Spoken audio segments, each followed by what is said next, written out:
stop going on these long woofs and cutting these 1.5s, one with the grains, and getting upset at your barber, posting stuff on Facebook, Instagram, Twitter, saying, oh, my barber cut out my waves. YouTube, what up? It's your boy, Wavy Crockett, man. Today I'm coming at you guys with a video on what haircut a coarse hair waver should get after a long woof. So if you've been woofing 4, 6, 8, 10, 12 weeks, man, I'm gonna let you know what length you need to cut your hair at to not lose any progress. So let's get into it. All right, YouTube. So first thing I want to do, man, is give a special shout out to Jermaine Banks, aka Mr. Run Them Jewels.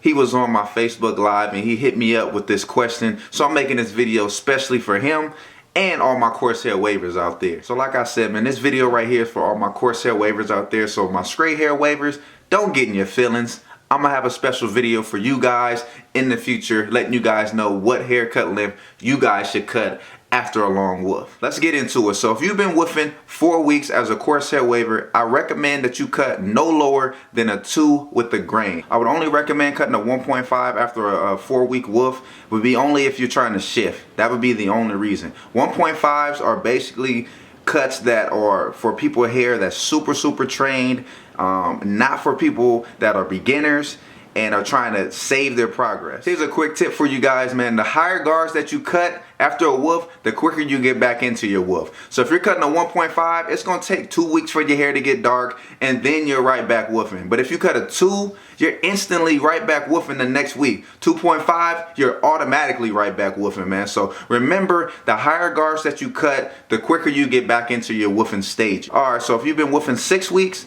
I still recommend that you cut no lower than a 2, but 2.5 will be kind of the range of length. So it'd be 2 or a 2.5.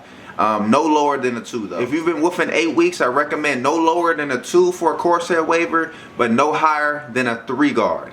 And people kind of shy away from the 3 guard because they feel it's not going to cut anything. I've cut my hair with a 3 and it does cut hair off. All right, YouTube, so this one right here is the 10-week woof for coarse hair wavers, and I see a lot of people on Facebook all the time going 10, 12, 14 weeks coarse hair waver and then cutting a 1.5 and not seeing the progress that they think they have on their woof. So what I recommend is, just like I've been saying, no lower than a 2 with the grain. No lower than a 2 with the grain. Anything lower, you're gonna be upset. Especially if you have not been waving that long, you are going to be upset. The progress is not gonna be what you thought it was gonna be, and you're gonna be upset and you're gonna be blaming your barber for cutting your hair too low, giving you a high taper, and we don't want to go through that. All right, YouTube, so that's pretty much the video, man. But I really want you guys to understand, if you are woofing 8, 10, 12 weeks, stop cutting your hair at a 1.5 and getting upset at yourself, blaming your barber for cutting your hair too low, cutting your waves out. Start keeping your hair thick. Keep your hair at a 2 with the grain, 2.5, or even a 3 with the grain, man. Remember that and you will see a lot of progress, and you'll save a lot of progress and save a lot of headaches. And we don't have to be seeing these sorry old statuses with all these emojis with these sad faces and this one all upset that you have lost progress, man. So remember this, share this video, man. Get it out there to all the coarse hair wavers to start keeping your hair thick and stop getting upset at yourself and at your barbers, man. So y'all already know, like, subscribe. Wavy Crockett signing out.